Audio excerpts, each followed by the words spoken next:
Chancellor and Josie very much for the transatlantic economic integration plan. And for that too, we need to develop a common market, common standards. So this is indeed a very important agreement, and an agreement that also brings with it a transatlantic economic council to be a permanent body with senior people on both sides of the Atlantic that will look at all those issues in a concrete manner, in which way we can make it move forward. The BBC reported that the US and EU had agreed on a single market.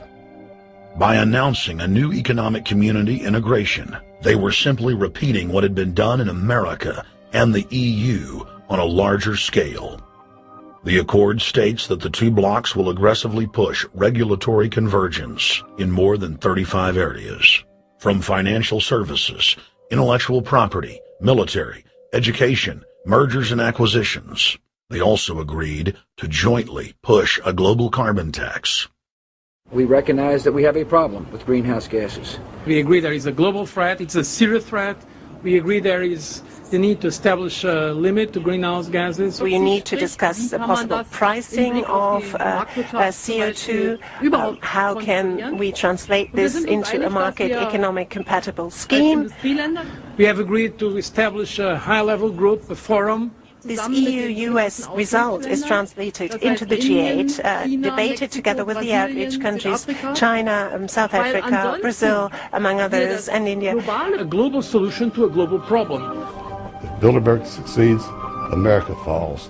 All the victimized countries lose their sovereignty. Bilderberg is not a person, it's not an idea, it's an ideal, a very powerful group of people working together and for the positions of ultimate and absolute power, destroying every constitution on earth, no matter how powerful the constitution of the nation is. That's what these people do.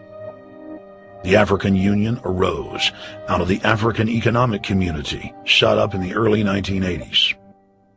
The African Union is financed by a consortium of international bodies, governments, and corporations.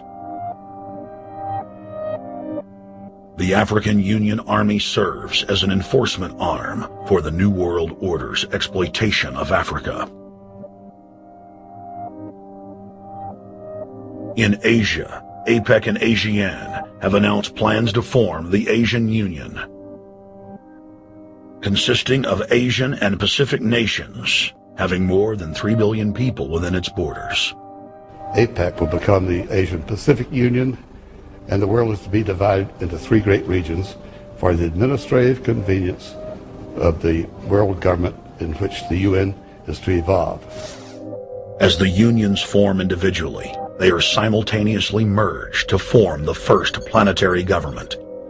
They're trying to destroy every nation on earth which is trying to promote progress, because these people basically they are landowners. They don't need progress because they control the land. If you take the most powerful men in London, the people who belong to the Council and the Committee of 300, who belong to the Bilderbergers, the British royalty, the Guelphs, the black nobility of Venice and Genoa, these people they're landowners. The New World Order is the Old World Order. I mean, it's just the names have changed, the appearances have changed, but the concept hasn't changed. The idea is still to bring the men back, kicking and screaming back to the Middle Ages, post-industrial age world order. One of the things that is very shocking to most Americans is the fact that the United Nations Global Biodiversity Assessment, which came out in 1995, clearly shows that in order to protect planet Earth, we have to go back to a feudal system. They actually said that in the document. To craft a modern feudal society, the globalists are implementing a standardized North American Union ID card to track, trace, and control their serfs as they travel throughout the 3 regions of the NAU.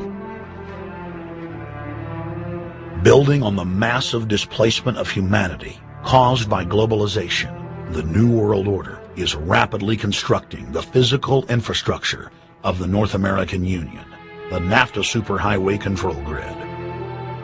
I'm Arthur Peterson, Colonel retired, the Army. I see things today that are happening that would make my friend who died in World War II turn over in their grave. To think that people would even consider confiscating land of farmers and ranchers and taking their homes away from them to turn it over to a foreign company in Spain, which was controlled by Don Carlos Understand, a notorious socialist, and they get the tolls on Texas land for 50 years.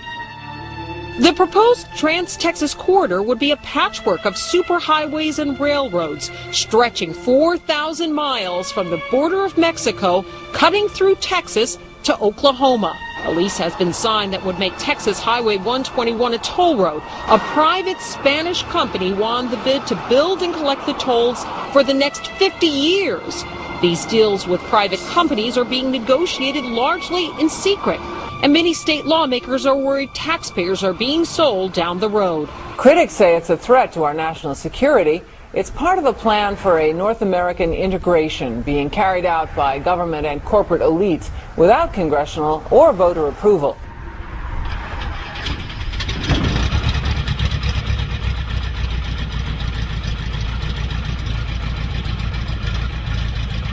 We took to the air over central Texas to get a bird's-eye view of the Trans-Texas Corridor, which is under construction and will form the heart of the Trans-NAFTA superhighway system.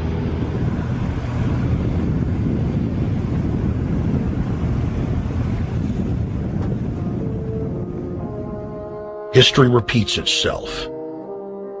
2,000 years ago, all roads led to Rome. Rome constructed and maintained more than 10,000 miles of roads throughout its empire. The roads were used to project Roman military power, to control commerce, and to bind the nations and peoples they ruled. Rome also demanded tribute. Roman subjects from Albion to Judea were forced to pay a tax to use the roads. The Romans would then use the tax to dominate their subjects. Today's superhighways are a powerful tool in the globalist arsenal. They are instrumental in tearing down national borders and merging nation-states into larger confederations. Foreign governments and corporations are predatorily seizing infrastructure across North America, but nowhere has their attack been greater than in Texas. Texas is the front line. Over 8,000 miles of existing roads and land are being handed over to government-backed foreign companies. Foreign companies buy the legislators, who then turn over complete control to the same foreigners who finance their campaigns. Government power is then illegally transferred to unelected quasi-governmental regional boards that circumvent local governments and the will of the people. The next stage of this world government plan is to have a transportation control, and that is called the NAFTA superhighway, or in Texas called the Trans-Texas Corridor. It confiscates 584,000 acres of land to be transferred into control of a Spanish company which will collect tolls in Texas for the next 50 years, and there's no limit in the amount of tolls that can be collected. More than 80 federal and state highways have been designated as international arteries. The I-35 NAFTA corridor starts deep inside Mexico and travels through the middle of the United States and ends in central Canada. Container ships from Asia dump their cargo on the Pacific side of Mexico. It then travels duty-free by rail to the new Kansas City inland port, now considered sovereign soil of Mexico, in the heart of the United States. Under international agreements, predominantly foreign companies are placing tolls on already existing paid-for roads. Federal, state, and corporate documents show that they will then use the revenue raised to build up the transportation infrastructure of Mexico, not the United States or Canada, so foreign-made products can pour in even faster from Mexico. Revenues raised will also be used to fund the fledgling North American Union and its growing bureaucracy. Bottom line, they're using our own money to enslave us. First of all, they're proposing a North American tribunal, which would be similar to what we have in Chapter 11 of the NAFTA agreement, which is trumped by international law. The U.S. Supreme Court and our Constitution could potentially be rendered invalid, and what we would have is new North American business law that would trump what we have here in the United States. What is also interesting to note that the NAFTA headquarters is in Mexico and controls the United States trade.